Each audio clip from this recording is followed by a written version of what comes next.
മലയോരത്ത് വീണ്ടും ജനവാസ മേഖലയിൽ കാട്ടാന ഇറങ്ങി. അയ്യൻകുന്ന് ഗ്രാമപഞ്ചായത്തിലെ കരിക്കോട്ടക്കരി വലിയപറമ്പ് ആശാൻകുന്നിലാണ് കാട്ടാനയെത്തിയത്. പ്രദേശത്തെ 2 വീടുകൾ കാട്ടാന തകർത്തു. ഇരിട്ടി അയ്യൻകുന്നിലെ കരിക്കോട്ടക്കരി വലിയപറമ്പിൽ കരിയാശാൻകുന്നിലെ ജനവാസ മേഖലയിലാണ് കാട്ടാന ഇറങ്ങിയത്.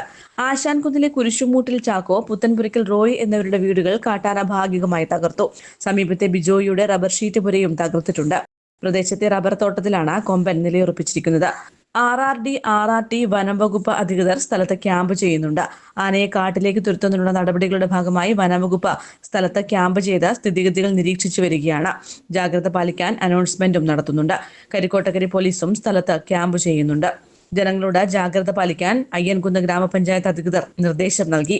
കാട്ടാന നിലയുറപ്പിച്ച പ്രദേശത്തെ റോഡുകൾ വഴി കാൽനട യാത്ര പോലും ഒഴിവാക്കാനും നിർദ്ദേശം നൽകിയിട്ടുണ്ട്. വനംവകുപ്പ് deputy range forest officer Kannur RRTയിലെ Shainikumar, section forest officer Sunilkumar, team അംഗങ്ങളായ മഹേഷ്, പ്രമോദ്, രമേശൻ എന്നിവരും സംഘത്തിലുണ്ട്. News bureau, Iritty.